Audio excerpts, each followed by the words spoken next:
and with the hope that he would become a full-time professional woodworker, which is exactly what he has done.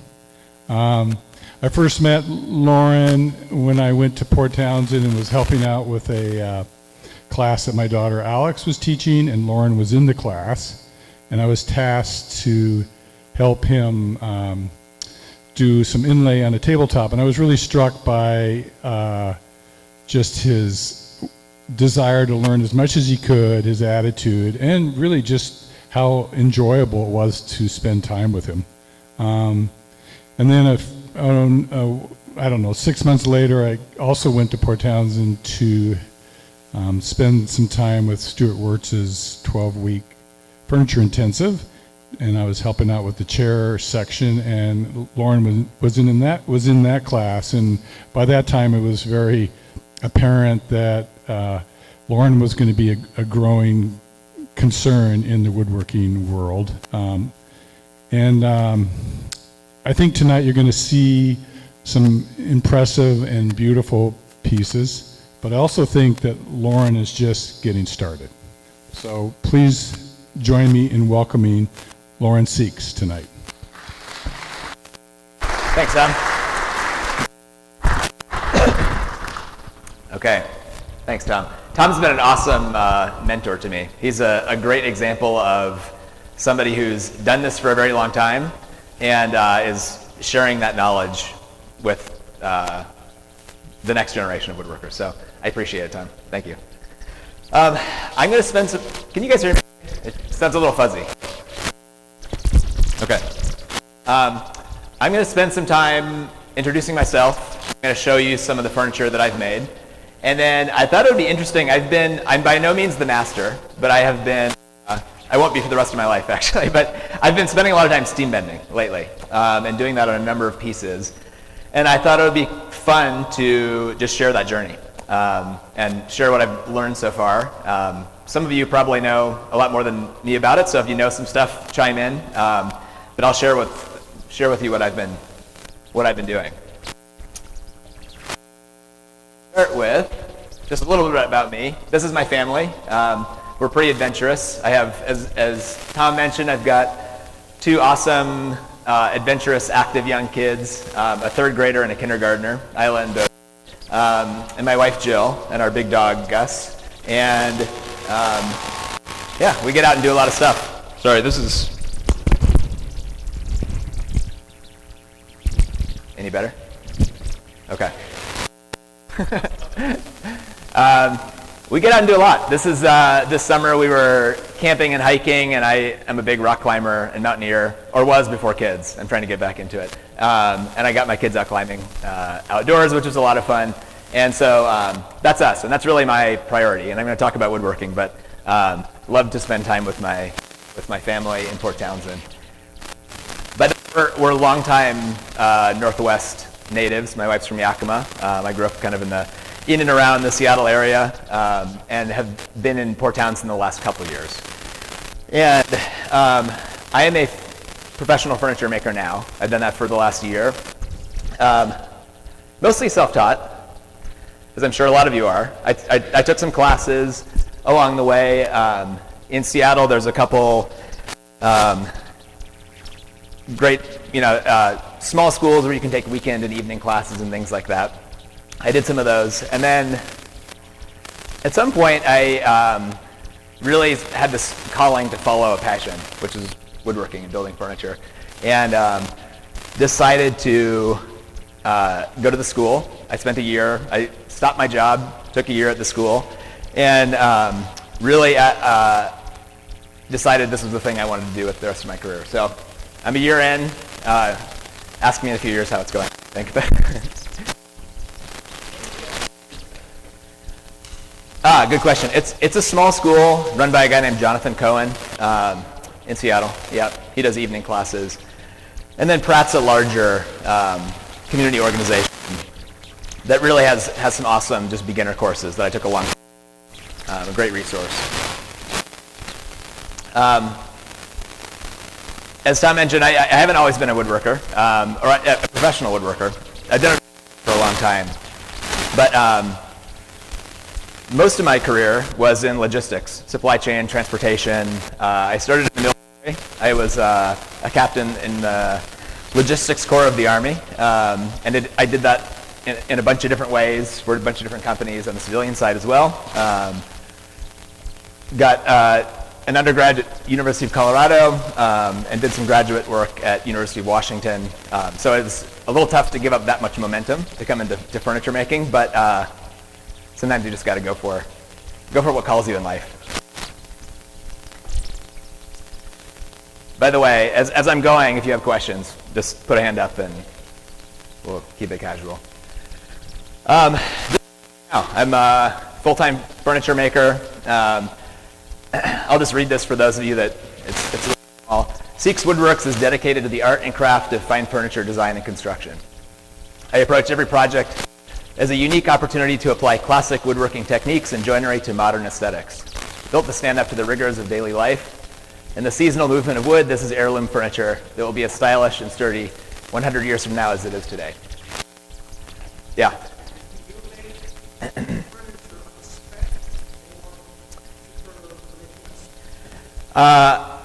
So far, all per request. It's all custom.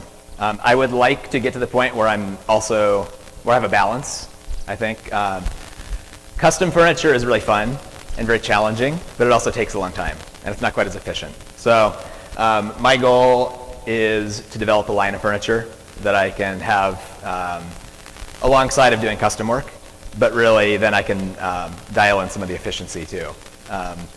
Something I've learned along the way, and especially from folks like Tom, is that I think to do this professionally, it's great as a hobbyist to spend lots of time, working through problems and being creative, but it's really tough to make a living that way. And so you really have to have a balance there of doing things I like and that are going to stretch me creatively, but then also, I'm trying to find lots of efficiencies in the shop and ways I can work faster to earn an income for my family. So did that answer the question? Okay. Yep.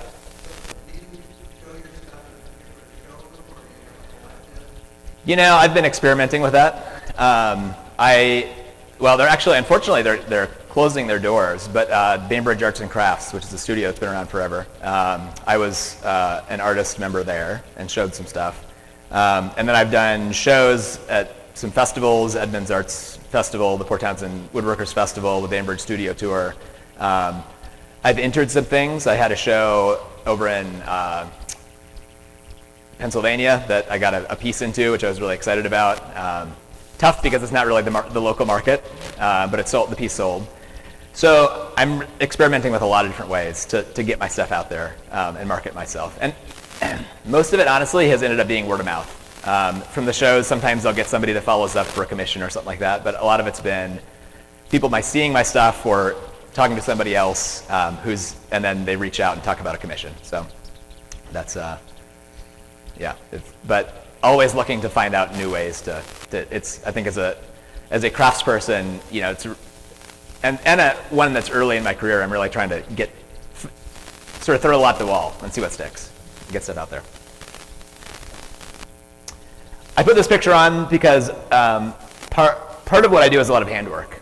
I really enjoy, for the 8 or 9 years before I decided to go this path professionally, I was just doing this in my little Seattle garage, and I had about a 4-foot by 5-foot corner. The rest of it was filled with bikes and camping gear. It was dark and cold, and I would go out in the evening after my kids went to bed.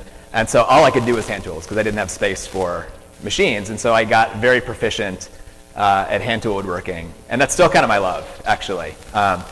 And so now, building furniture professionally, I use machines for most things, but I really try with every piece to incorporate handwork into it. And I think that's kind of one of the things that makes it special and unique and kind of one of the, it's something I enjoy, so I like to keep that as a part of it.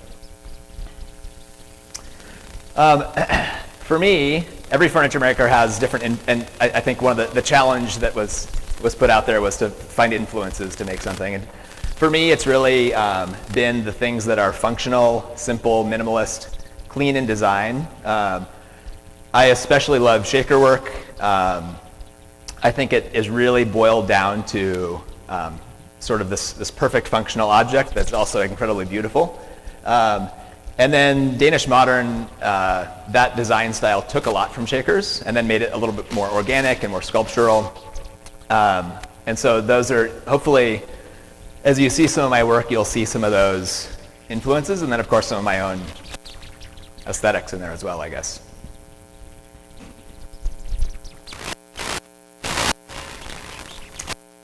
A few of the things that I've really found I love is adding woven elements into my furniture. So things like Danish cord, cane, waxed cotton, hemp, things like that. I've been experimenting a lot over the last couple of years with doing woven panels, woven seats, things like that, and it's a ton of fun. My mom was a textile, back up a little bit. My mom was a textile artist for a long time.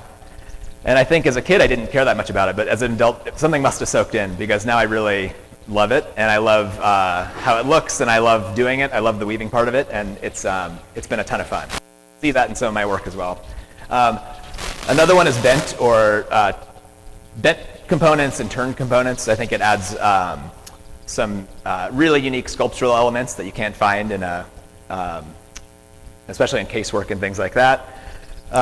Today I'm going to spend some time talking about bending and different options, and then handwork, and I talked about that. This adding little elements where you can see the work, see the handcrafted nature of the piece.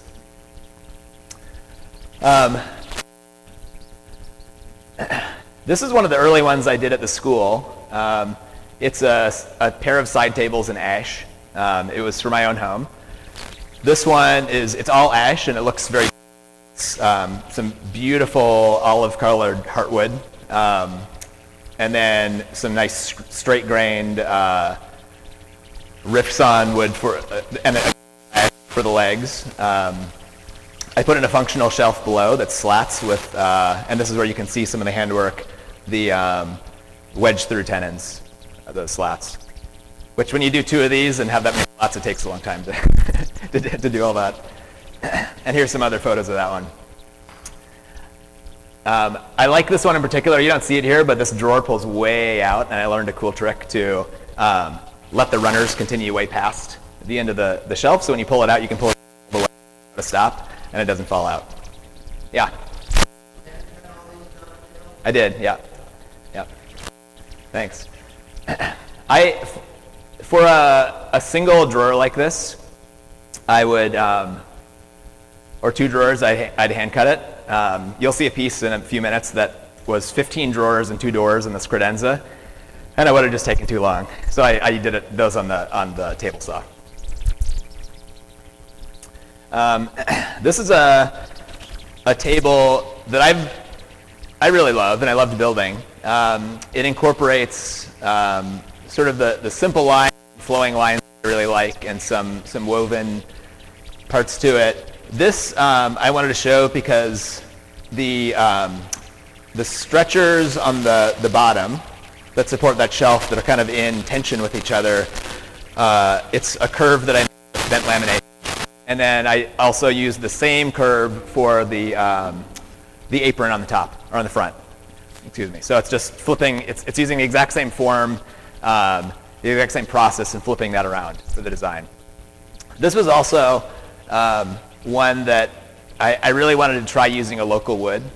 So many of the woods we get are from out east. So this is just a native alder table from a local forest local to Port Townsend.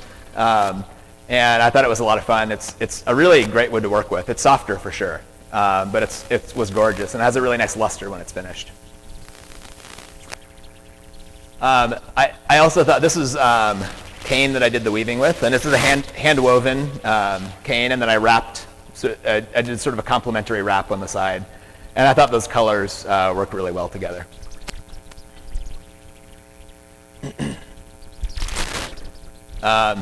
This was a bench that did really well. I sold it at that show in Pennsylvania.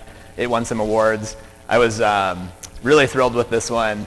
I should have actually put up the inspiration for the legs. These are tapered octagonal legs, but it's only tapered on 5 of the 8 sides. So it's a little tricky building the jig for that, to figure out how to do that. It took me a couple days to figure that one out. It looks very simple, but I wanted the faces that referenced against the frame of the seat to be perpendicular at 90 degrees to it for the weave.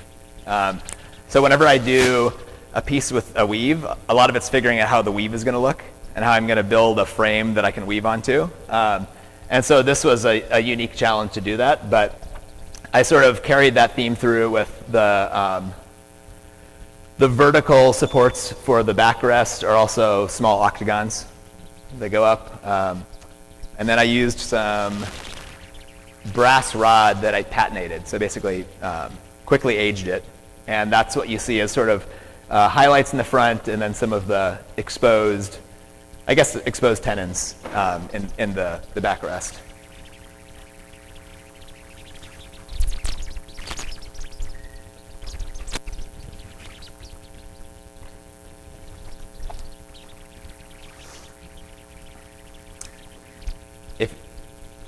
If you haven't tried weaving with one of your pieces, I really recommend it. It's so fun.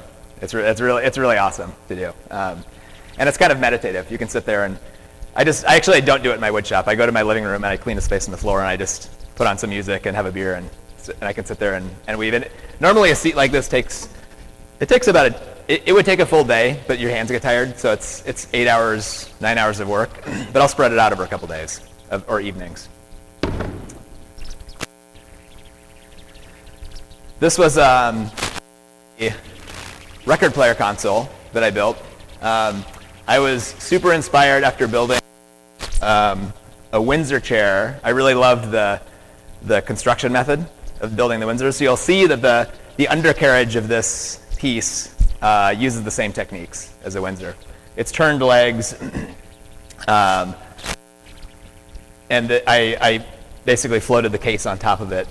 This what was meant to be kind of a cool liquor cabinet turned into basically toy storage for my kids. So it's not it's not as cool as it looks on this because it's mostly stuffed animals in there now. But that's some other details.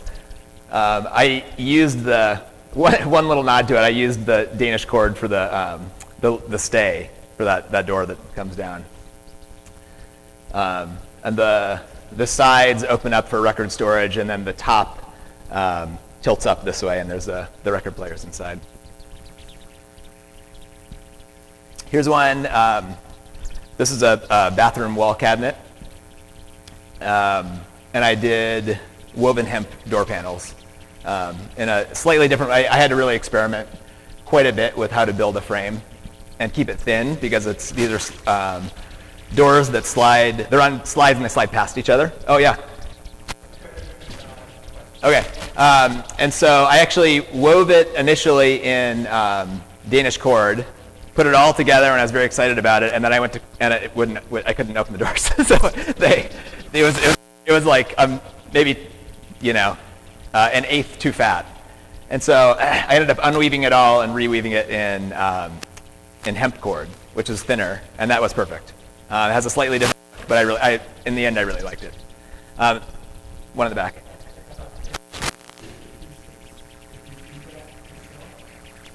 Do the what? Oh, no. There's a gentleman in Port Townsend named Rafael Barrios. They call him Rafa. He is a woodworker, but he used to be a professional photographer, which is very convenient. So I pay him for his time to do shots. I would like to learn, but I'm not that good yet. And I don't have the equipment for it. It's nice he can come in and do that piece of it for me. I have found that's really important, to invest in good photography for the website, for everything else, for marketing my stuff.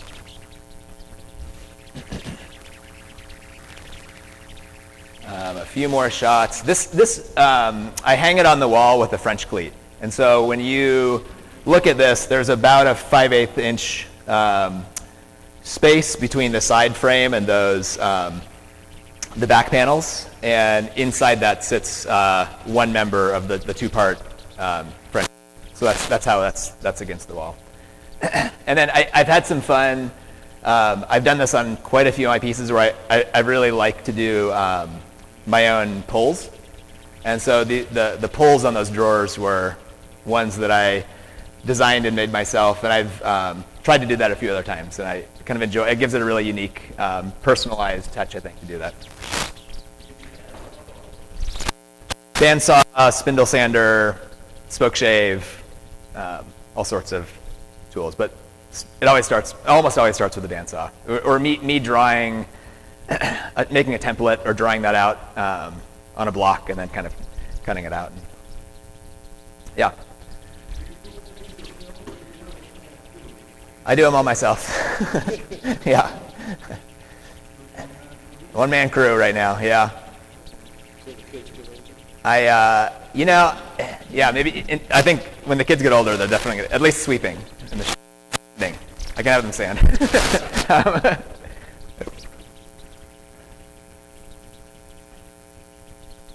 This was the piece I think I referenced earlier. It's ended up being 15 drawers. It's there's a woman in Seattle who's a music collector, and she started collecting CDs many years ago, like 25 years ago, and she just kept going with CDs, and so she had 1,700 CDs that she needed to store. It's a massive collection, and she said, I've been looking for years, I can't find anything, I really like your stuff. Can you build me something that can store them all? And she said, I want to organize them so every drawer has to have dividers for all the CDs. And so it was a really, this was quite a project and took a while. But a ton of fun. I was really proud of it in the end. I did, this time I didn't hand weave the cane. I used pre-woven cane. And like they do often with a lot of chairs, I had a channel, I seated it into it, and I pressed the cane around it. And this one, so it's got 15 soft close sliding drawers, and then the doors really are purely for looks. They're purely aesthetic. I just needed to break up the form. It looked very monolithic, this giant piece sitting in a fairly small living room. And I thought, I've got to have some way to really, break up the form and give it some visual interest. And so I proposed doing these thin sliding doors, and the client really liked that idea. And so that's you see on the previous page, this looks when it's just sitting there when you first come up to it, and then if you want to access the drawers behind those doors, they just slide into the middle, as you can see. I had, again, a lot of fun with the pulls. So I wanted to, there was a constraint where I only had so much space I could come out from the wall with this piece. And I was really, the client gave me very hard constraints for the height and the depth of this piece and the width of it overall.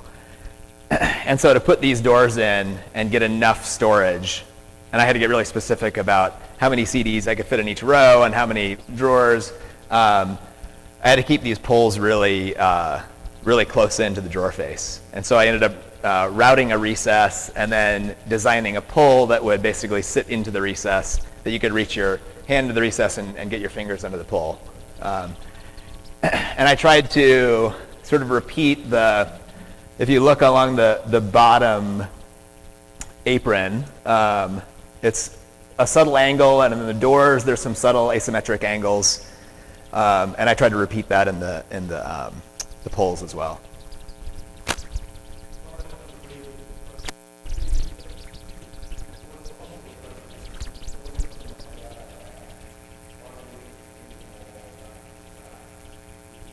Thanks.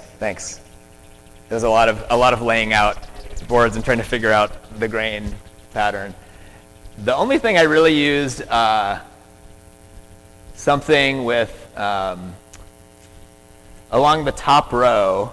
There's some really interesting grain pattern, but I only used it. The only pieces I used with anything that wasn't. Those are the only sort of louder pieces, and that grain flows across all three of those top drawers. Oh, that's just a few of the pieces I wanted to show to kind of give you some variety of my work. And and I thought I'd spend the rest of the time talking about steam bending. It's a lot of fun. It's a challenge. I break a lot of wood. I get frustrated a lot when I do it, and I'm learning. And I think that's kind of what it's all about. This journey is us learning as we go, and every time I do it, I get a little bit better, and I learn a few things of what not to do and what to do better next time. Bending is often, I say, a team sport. It's a lot more fun, and it's a lot more successful when you have more hands to help with clamps and bending and hot boards coming out of a steam box and things like that. So almost every time I've bent, it's more fun and more successful if you have some people to help, I think. And it also takes a lot of clamps. For those of you that have seen the show Game of Thrones, this always reminds me of kind of that chair with all the swords sticking out of it. There are a lot of ways to bend wood, or to put curves in wood. We could be here all day if we talked about all of them, or all week. But some alternatives are, and this is why I actually brought these 3 chairs, because I thought they would show a good variety of different methods. So one way is just simply bandsawing a curve into a board. So this is a prototype chair. So this isn't the finished version, but this is one that I was working on as I'm designing a new dining chair. And the crest on this is a bandsaw curve. It's pretty good. I actually wanted a deeper curve, and this is already out of 12-quarter stock. And this is about as deep a bend as I could get on that for the width of this. Actually, I would like it a little bit wider. And so after doing this, this was a convenient way to do it. It worked really well for this. I decided I wanted a deeper bend, so I needed to try something different. Bandsawing curves are what I often do for putting curves in chair legs, putting curves in aprons. Most curves you can do with a bandsaw. And that's where I'd start most of the time as an option. But where the look of the grain is something you want to consider, or where the structural integrity of a piece is something that's important, and you're worried about in-grain runout, you kind of need to think about a different option for that. Or in this case, I wanted a deeper curve than I could get for the stock I would need to buy to get that. And so another really great method is bent lamination. And so some of you came up and talked to me about that. That's it's probably the most stable option. It has the least spring back. It's super strong. It's very repeatable. I think when precision is required and you need to repeat a part that you're going to be doing precision joinery on, bent lamination is an awesome way to do it. But it takes, there's some waste. You're cutting layers out of a single board and keeping them in order. There's a little bit of waste in all of these, but there's some waste in doing that. It takes some special equipment. When I've done it, I've used a vacuum bag and built forms for it. I guess with any of these, you need some special equipment to do it. So that's just another method, but it is a very good one to do. And the one downside can be if you're going to be cutting any kind of curves or angles across your layers, you can much more visibly see the glue lines in there.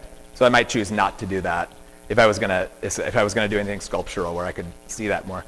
But an example of that is these boards that run up and support this backrest here. Those are done with bent lamination. I originally tried steam bending them. They curve in this direction, and they also curve in this direction. And I was having a really tough time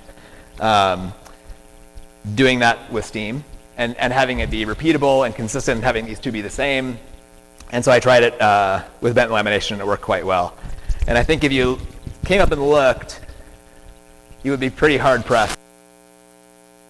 It wasn't a single board. If you do it well and keep all your layers in order, it becomes almost invisible.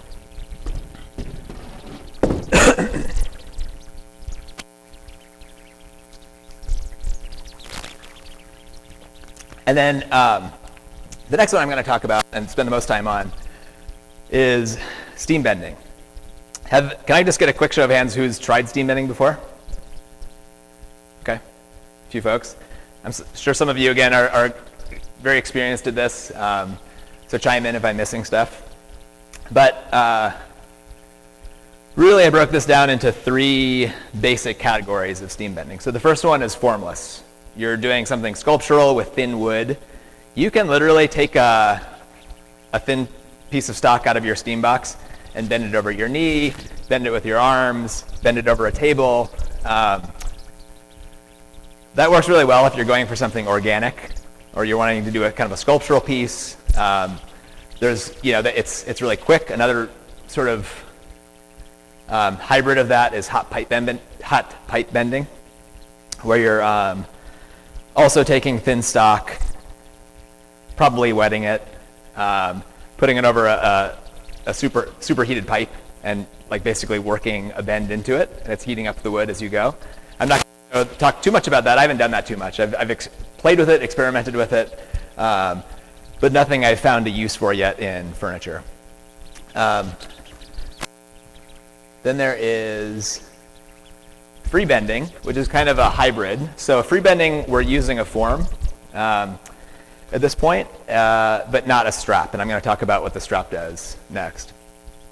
Using a form makes it pretty quick, pretty repeatable. The radius has to be pretty large, like this. These are free bend style bends, these ones you see up here. I really pushed the limit with this, and actually of the I did the other day, 3 of them broke. So these are the 2 that didn't break, and that came out great. Steambending's kind of like that. You got to experiment, and I'll probably make some adjustments, and I probably will use a strap actually for the next version. And so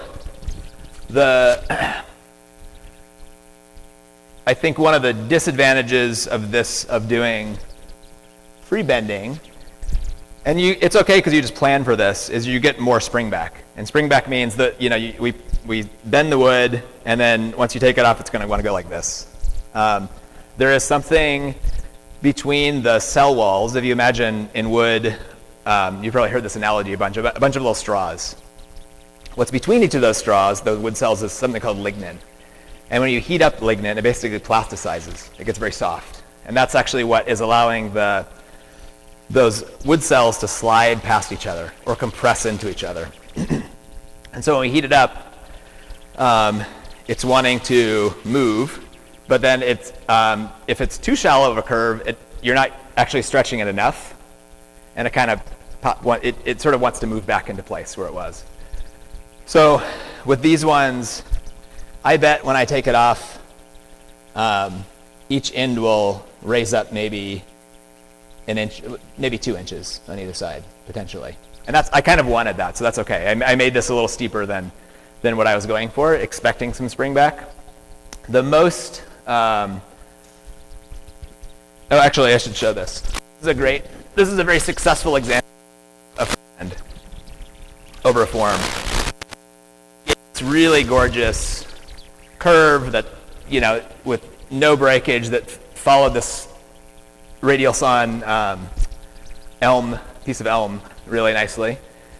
And so it can be a very successful method with the right wood, the right thickness, and a fairly large radius. So compression bending is kind of the last one and the most complex, but it's also often the most successful. And it takes a little more work to get it right, but with formless and free bending, you are mostly putting the wood into tension. So when I'm bending it around to form, you can imagine this, the top side is stretching itself out. It's actually getting longer. The bottom side is sort of going into compression when I do that.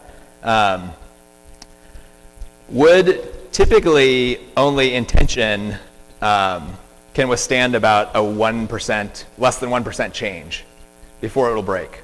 It's amazing. It's actually not very much. In compression, wood can move massively. So it can compress into itself this way a lot easier and more successfully than you can stretch it out this way. And when you put a, oh, get this out. When you put a strap over something, and this is a strap, and you can buy this kit. I found the best one is from Lee Valley. And this is adjustable. Let's have it, I have this end so it doesn't kill us and flail everywhere. I've got it just bent over itself. But basically, when I start a bend, I would build a form that this end would register against.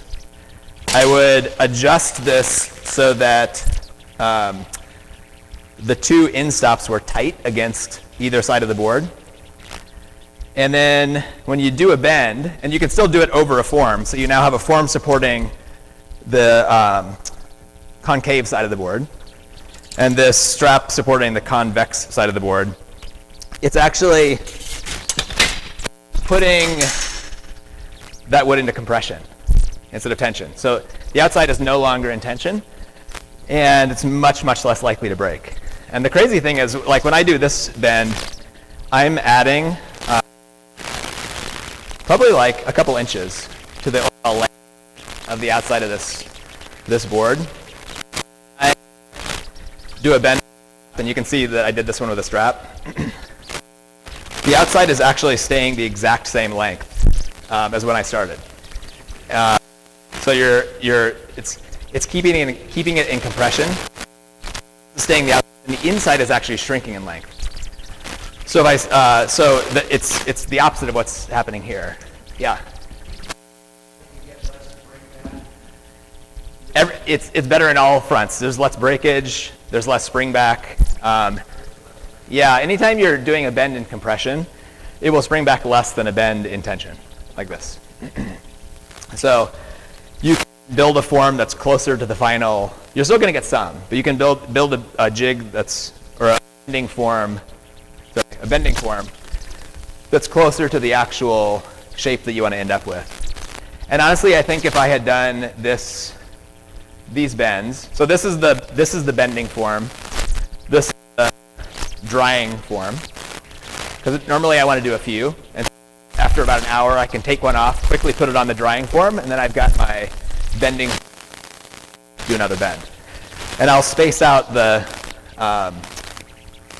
parts in box 30 or 40 minutes apart when I put a new piece in, so that I can have some, or even an hour apart, so I can have this on long enough that I can pop it off, put it on the drying rack, and then go to the next. Basically, you want this to be cool before you move it to the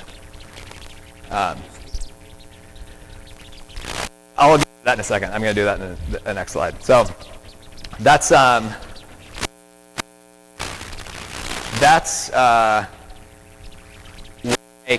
they call it compression bending, because it's putting the wood into compression, and it's in compression both along the top and on the inside, and it tends to be much more stable that way. This chair here, this is one solid piece of ash that runs all the way up and over for both legs and the arm. It's quite thick. I forget, it's like,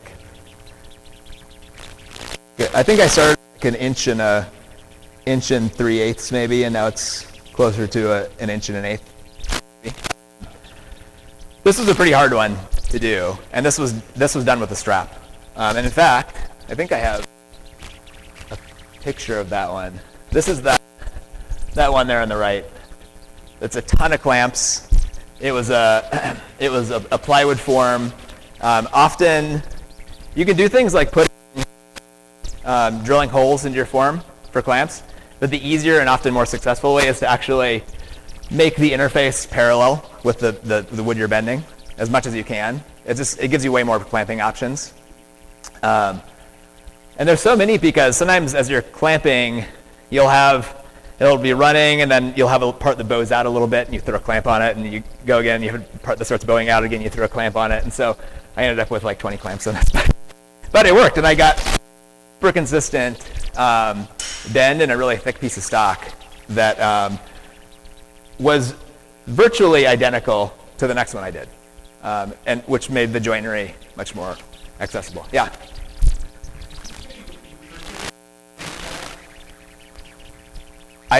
Yes, I bought some sheet metal that I'm trying to make some of my own right now for some bigger ones, but Lee Valley was the place that I've consistently found has the straps, although I put in an order for some more in June, and they say they're not going to be ready till December, so big back order right now.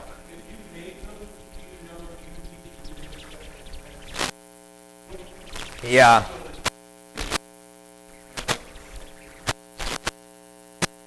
I think they're using high tensile steel. It's like the same stuff you'd see, like large machinery strapped to a flatbed truck. They can hold 12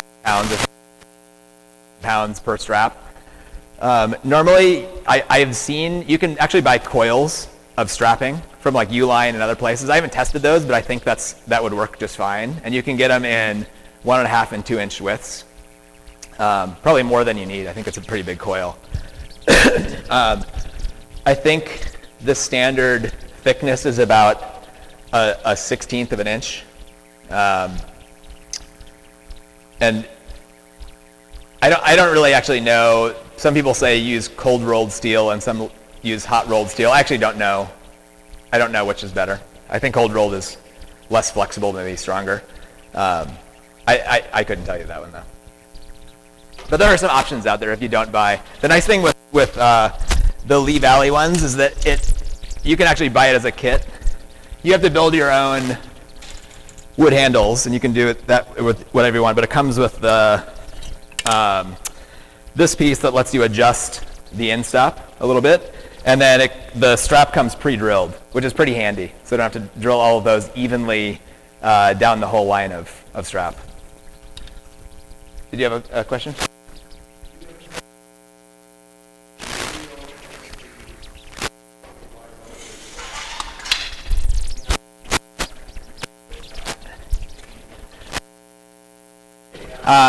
So yes, and you never really want to leave the straps on for more than an hour.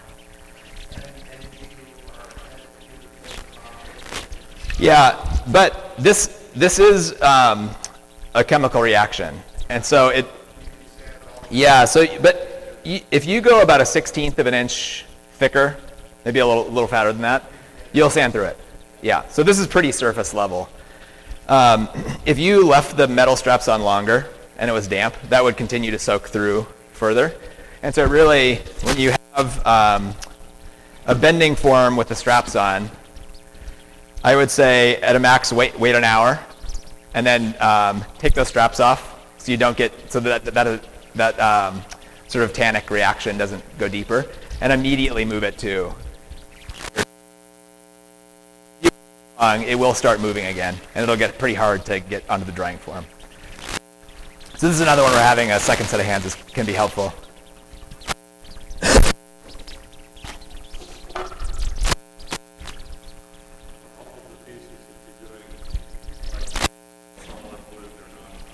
These are all solid. Yeah.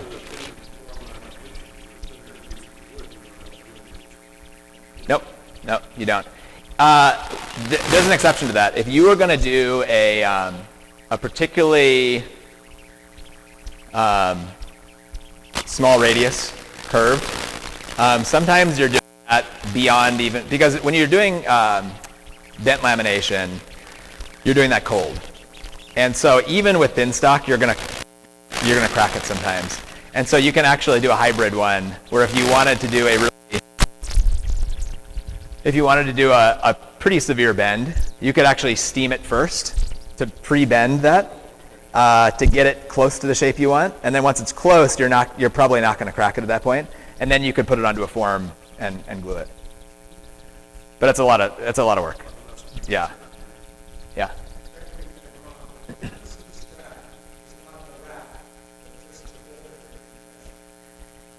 It's to hold it in compression. That's exactly. Yep.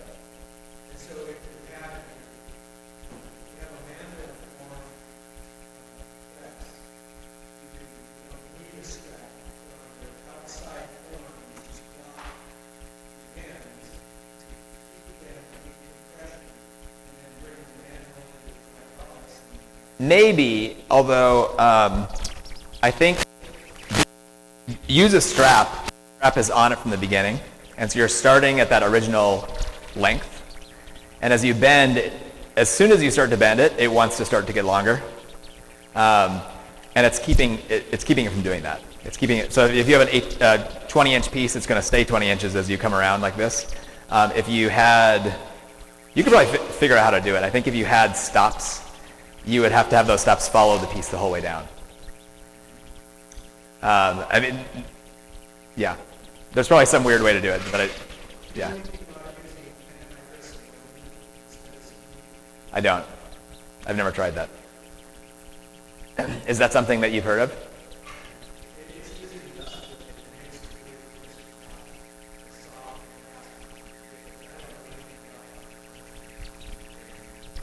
Yeah. And probably fumes would be an issue if you're, yeah. Green bends really easily. The problem is it has such a high moisture content that as it dries, it tends to want to warp and move. And so you're going to get a ton more odd results that aren't very consistent from it. Oh, yes, of course.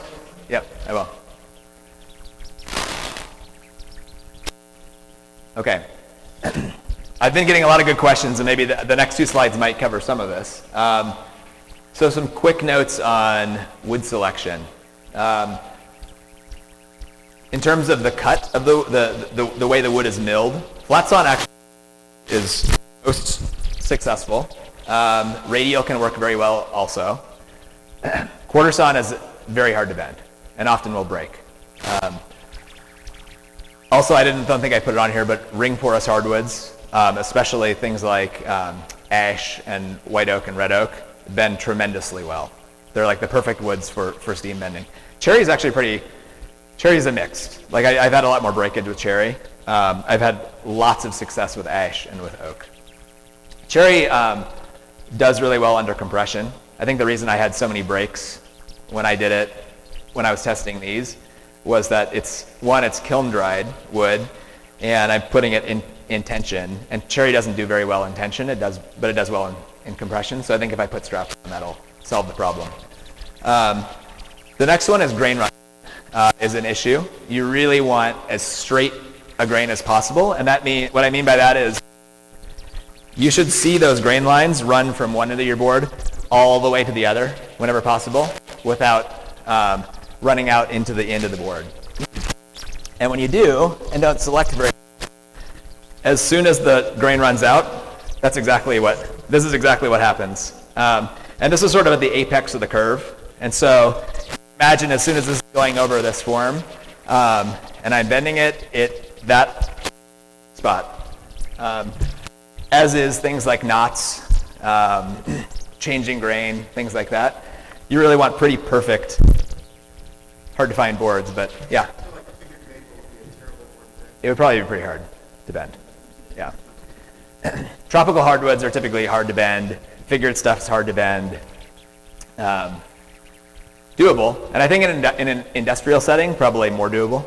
But for the small shop woodworker, I think it's tough to have the conditions necessary to do that successfully. If you do have things, and most boards have some imperfections, you really want to look at it and say, where are those, and could I put them to the inside of the form? It's going to be more in compression, because if you have a little pinhole knot or a little change in direction, if I have that down to the form, it's much less likely to break than if it's out and wanting to come apart like this. Air-dried wood is always best, and they say you want to sort of catch it on the way down. So this is air-dried wood that's been sitting probably outside under cover. Again, pretty hard to find that kind of wood, especially here in the Northwest. I think it's much easier out east to find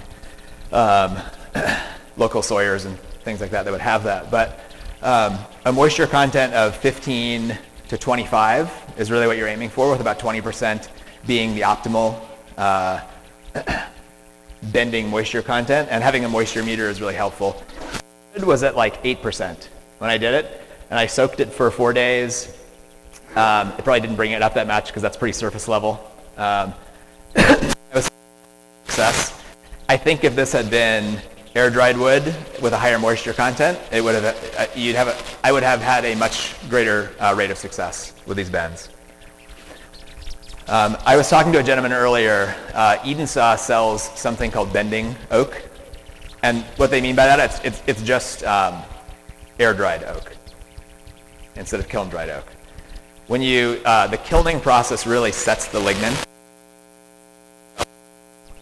and so air drying leaves it more pliable, and so it's more easily accepts the heat from the steam.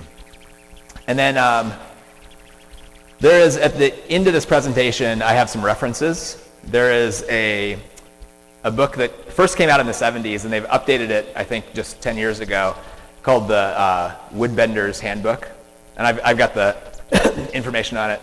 It has pages and pages of tables of wood type, thickness, supported or unsupported, what the minimum radius you can do for a curve is, and it's really helpful because you could just be pulling your hair out all day if you're trying to get a super tight, unsupported with cherry around 90 degrees. It would just break and break and break and break.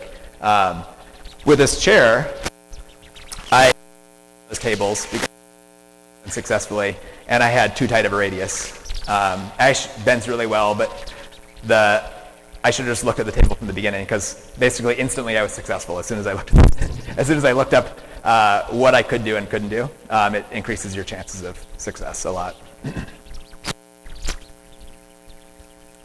Yeah.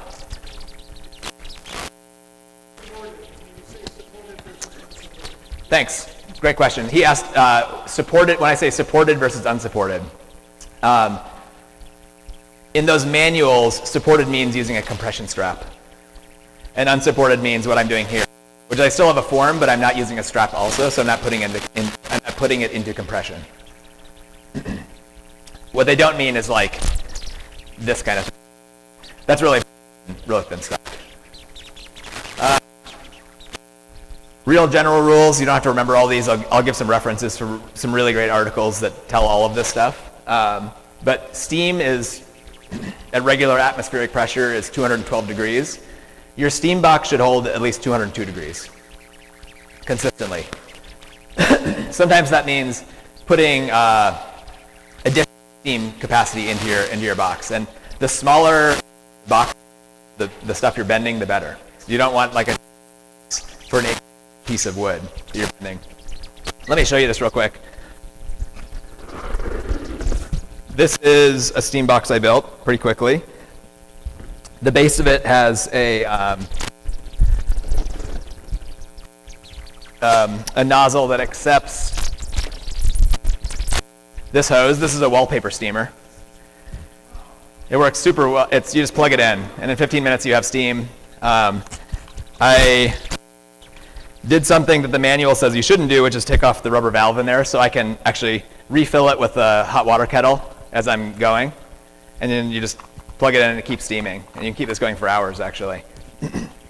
And normally I put this up on sawhorses, and I angle the front up a little bit so water runs. I've got some holes in the bottom so water can run out. This is not totally airtight, and that's on purpose. You actually don't want steam under pressure. It doesn't work very well, and it's pretty dangerous.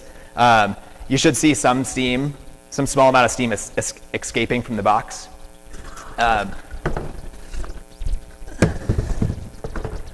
I just have some, let's see if you can see that, just some half-inch dowels on the inside. And that's so that I can have the wood sitting up off so that basically the steam can circulate all around it from all sides, and that I can have a couple pieces going at a time in there. And these aren't even, I didn't glue these in.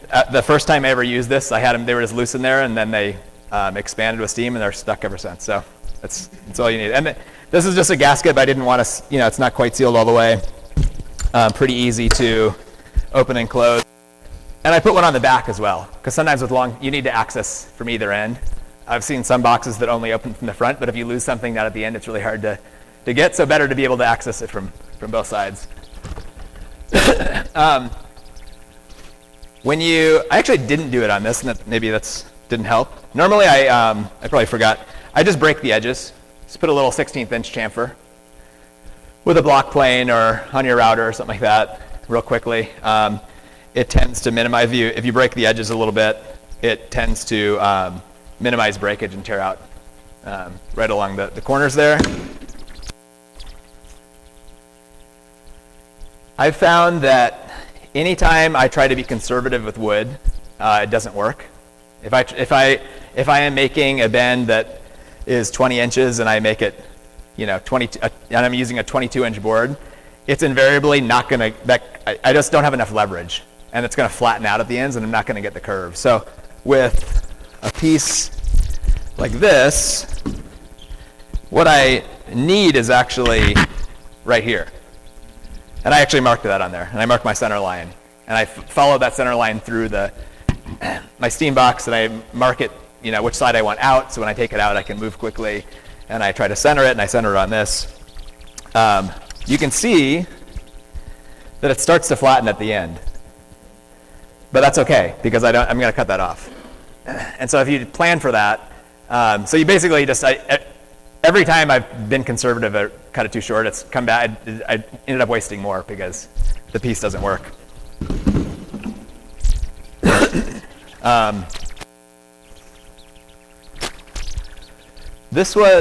I'll show this too. This was one that I did about 6 months ago. And it's a very organic design. I was doing some basket weaving over a steam bent organic shape. This was a class I took actually, and had a ton of fun. These are pretty thin stock.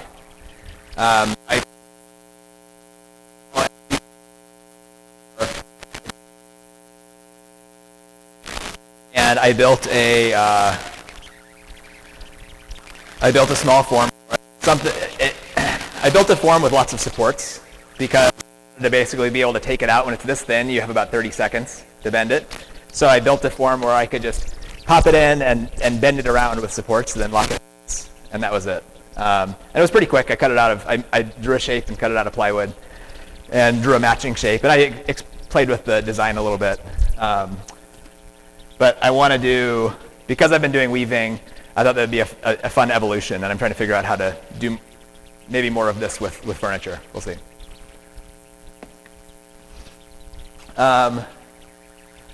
Straps, when you're using the straps, you want to start with it pretty snug to both ends of your board. You always want your strap and your form to be at least as wide as the piece you're bending. You don't want your piece sticking off either one. If you're doing a very severe bend, a big C or a big U, you're going to put that into a ton of compression, the outside of that board. So they straps. Now, I don't think I need to do it on this, but actually around on the bend, if this was snug and I was about here, I would actually have a tool already placed on here, and I would back off it a couple notches just to ease the tension a little bit as you come around. Otherwise, it can actually get so tight that it starts to smash the wood on the end. And so that can help. And sometimes how much you need to do that is just trial and error. You try one and you see what works and what doesn't, and then you do it again, and maybe it works the second time. The next thing I have is a short video. We'll see if this works. Here we go. This is actually this is this bend. And this is me doing it by myself.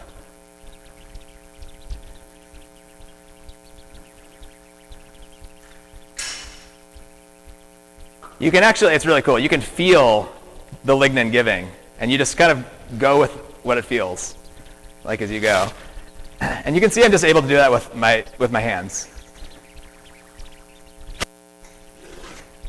I'm using this thing to pop in to basically act as a second set of hands for me.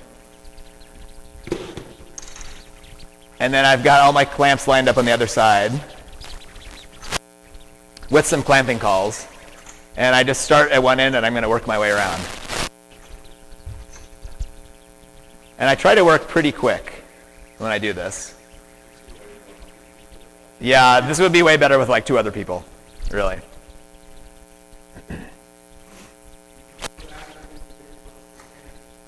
It'll definitely break. And that's why you see me sort of just going slow, and you can feel it giving.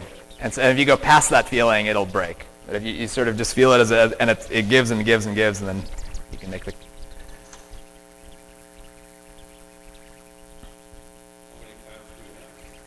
Not enough. Not enough.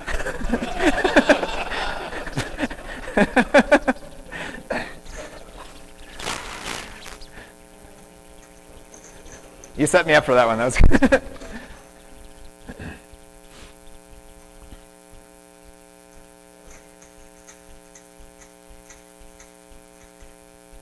I really had to reef on that one a lot.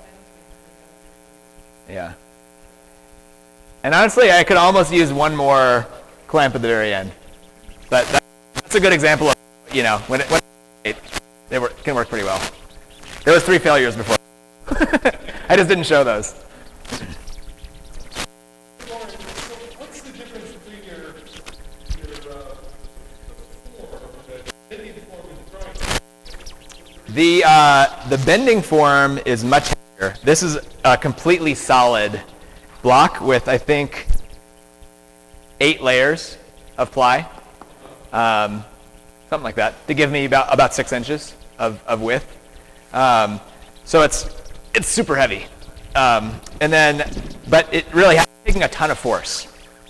And then that is mounted to this larger flat piece of ply because I want to clamp it to a work surface with those clamps out of the way of anything else I'm doing.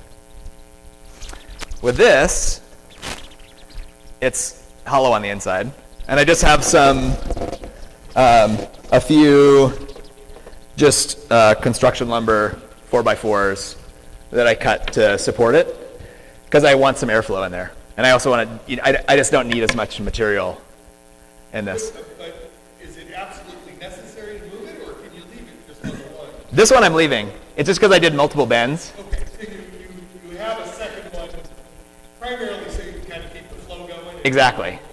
And if you were going to do a lot of them, you could. These are pretty quick to make. So I have one template, and I just that I trace to the line, quickly bandsaw. I will pop it onto the router.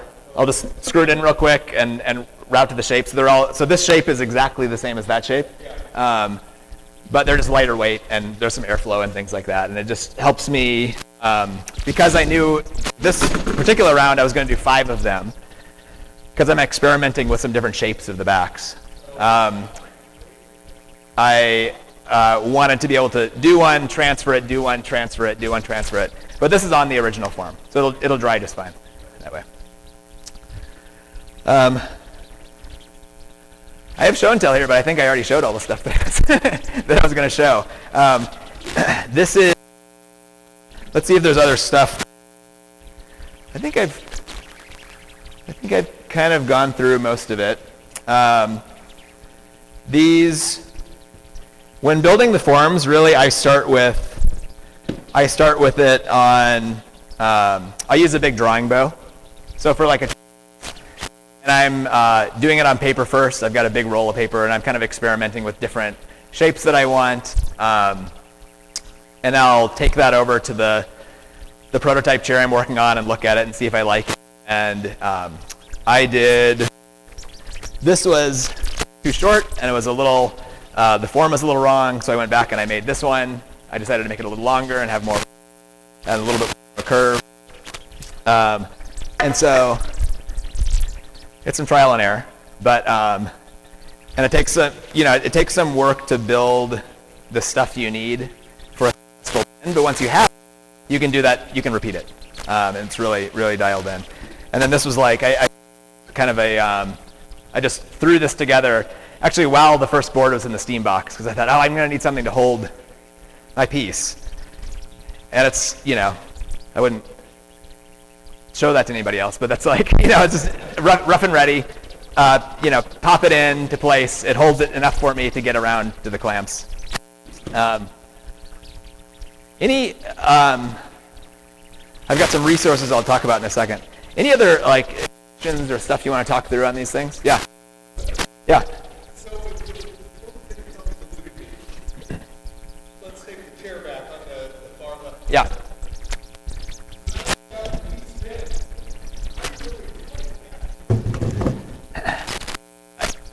It's just free form. So with this one I made a template of a shape I wanted on some door skin, super thin, flexible stuff. Played with that until I had something I liked, traced it onto the piece, and then before I did that though, so at the bottom this is about 3/4 of an inch. The top comes down to like 1/4 of an inch, and this face is flat, but the face in the back, it's flat right there, and then it kind of goes like this, and then it angles in. And so that was me setting the angle of the table, the bandsaw table I wanted, drawing a line on the top, and then just praying I got it right, and going for it. And then I came back and cut this curve, and then lots of hand cleanup and sanding and spoke shaving, things like that, And then if you were making those, how would you keep them consistent? I think you would just do the best you can to be consistent. I mean, there are certainly. I think it really comes down to using templates to match the shape. I was going to say, is an equivalent of setting it. template or something? Yeah, and I'm going to use a template to draw it, and I'm going to go as close to the line as I can, and then I'm going to clean up to it.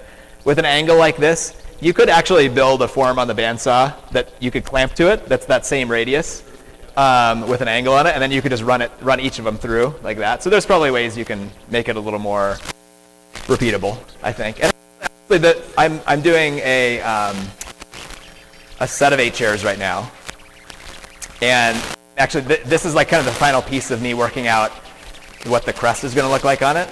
All of the other pieces are pretty dialed in for it. So I'm doing this exact exercise right now of figuring out what do I like.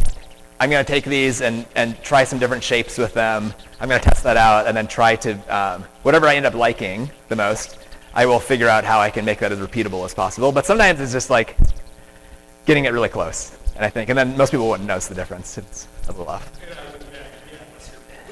Exactly. Yeah. Yes.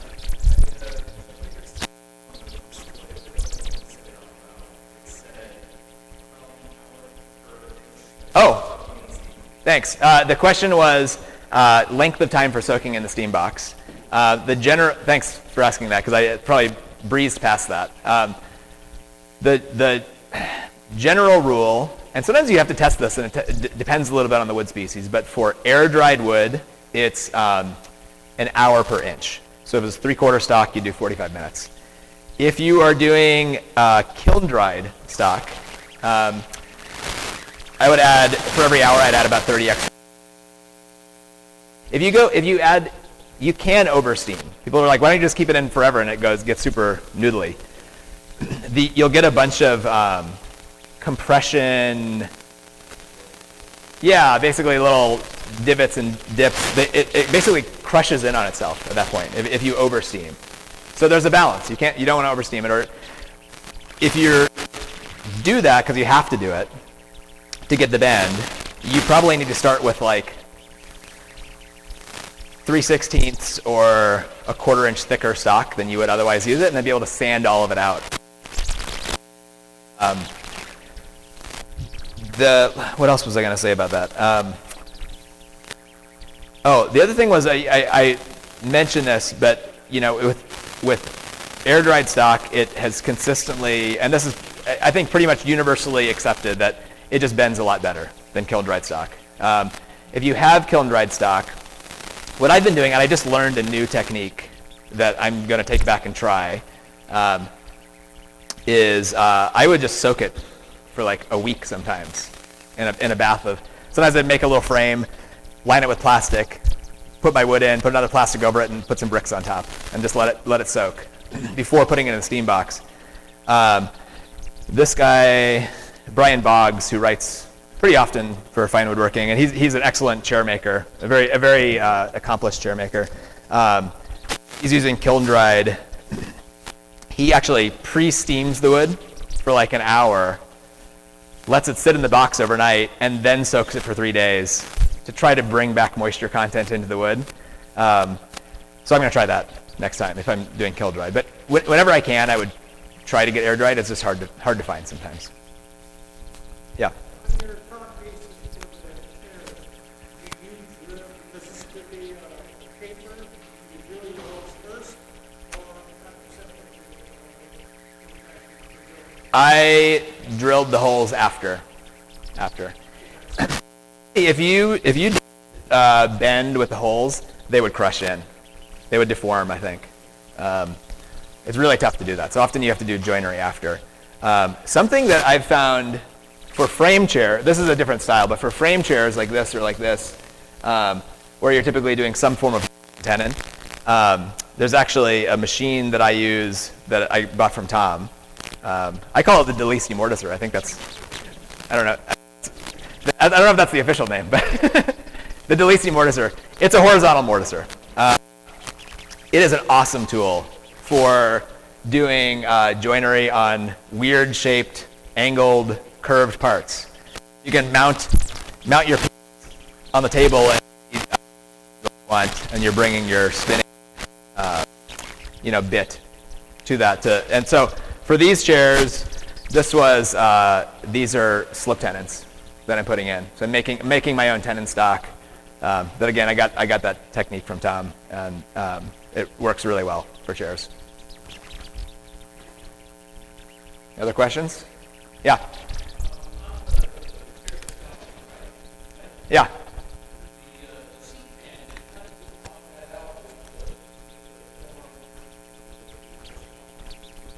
Oh, this was, there's some seat-specific tools, a scorp and a Travisher, thanks. I was blanking on that. Yeah, they're basically, imagine a spoke shave, but larger and curved for a Travisher. And a scorp is more of you're like scooping out wood. And then the Travisher, you come back with a Travisher and kind of clean it up. And then you can come in with a scraper. It's a lot of work. Some people come in with a power grinder and just grind it out. That's a fast way to do it. But this was hand tools on this one.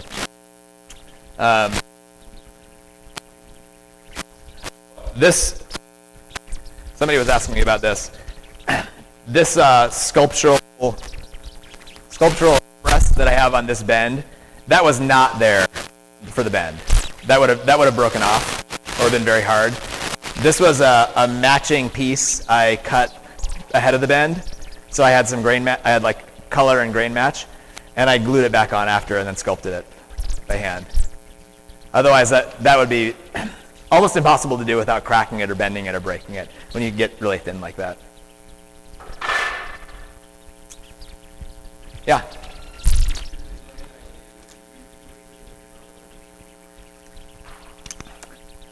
Unfortunately, I have been slow to SketchUp and CAD, things like that. I've been trying to teach myself SketchUp, but I think I keep procrastinating because it's something that I want to get better at, especially to visualize for clients in 3 dimensions and show drawings in perspective. But so far, all of my stuff starts in a sketchbook, and then I eventually traditionally draft it on paper. Chairs are really hard to draft on paper. It's just super weird to get the angles, but it's doable. And once you kind of figure out, like if I stick to the standard views, front, side, and top, still a little. I'm getting better at drawing them. I started with just drawing casework type stuff and sort of learned from there. But yeah, it's a drafting table and all the old tools, and that works pretty well. But again, I think I want to learn SketchUp for all the advantages it has of not having to erase 100 times, things like that. Yeah.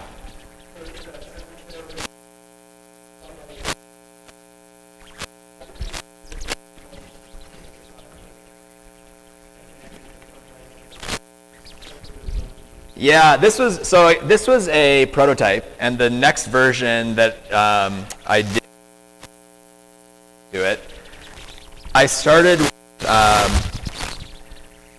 I think this was me starting with a 7-degree angle, front to back, that I thought looked good on paper. It ended up for a dining side chair, it's quite wide. I think this is like 21.5 inches across or something like that. So on the next version, I did a bunch of different things actually. I made these front legs align with the side rails. I changed the angle from 7 to 5 degrees. I tilted the back about 2 or 3 more degrees, and I'm making a deeper curve in the back.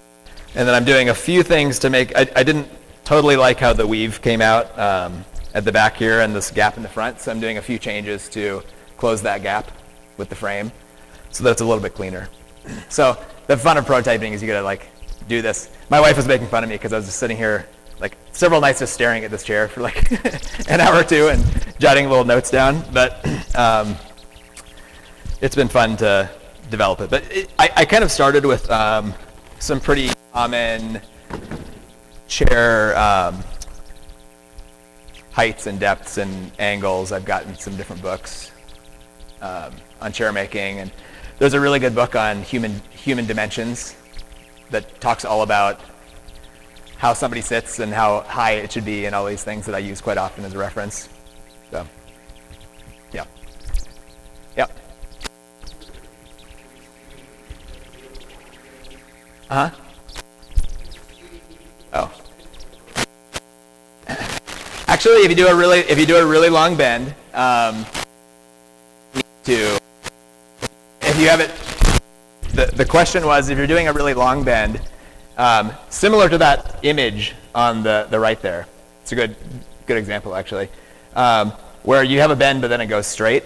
You would not need to steam the straight part. I would steam some of it to make sure your curve carries all the way around, and you'd certainly want to make your form most of that length. But you could actually build a steam box that was, 4 or 8 inches longer than the bend on either side, and then have some openings for the legs to stick out, and maybe stuff some rags around them or something like that, so you could just be steaming the part you were going to bend. That would actually be more successful, probably. I think you'd end up on those straight ones with a little bit of wobbliness and weirdness if you steamed those too. So more leverage, more success if you didn't steam them.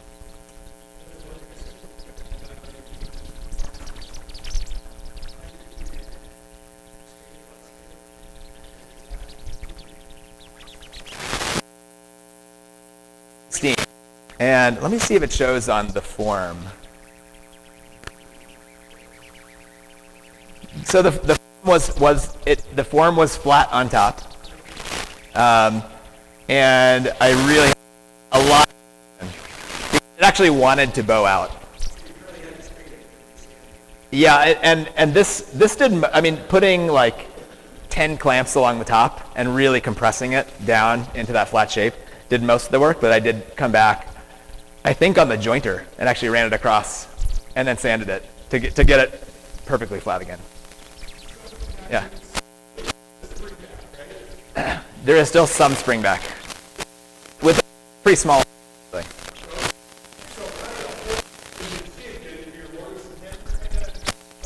Yeah, I kind of accounted for that in the design. So really, this is very little, very small amount of pull, because I didn't want to put those joints in tension, because that I think would eventually want to pull itself apart. And so I really tried to, actually with this one, it was a very iterative process. I drew it on paper I did full scale drawings. It came out pretty close to that, and I actually adjusted the lengths of these to accommodate for the spring back. So I basically made them fit. So it's like, yeah, exactly, yep.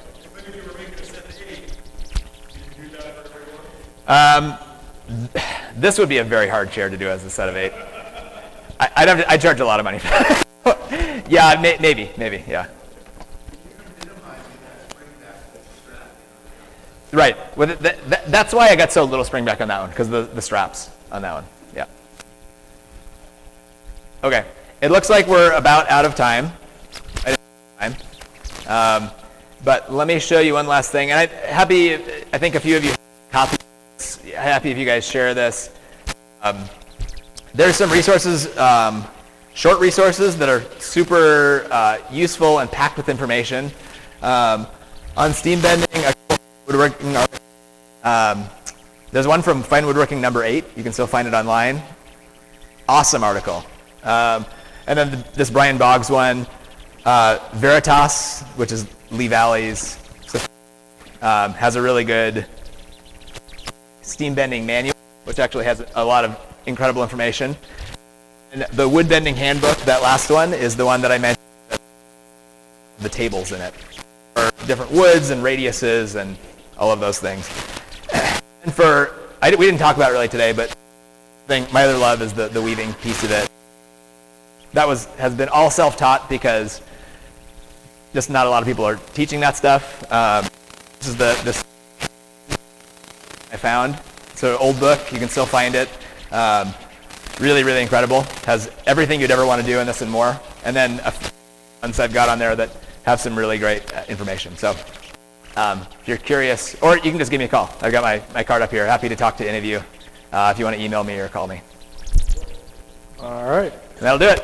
Thank you very much. Let's give him a hand. Thank you very much, Lorin.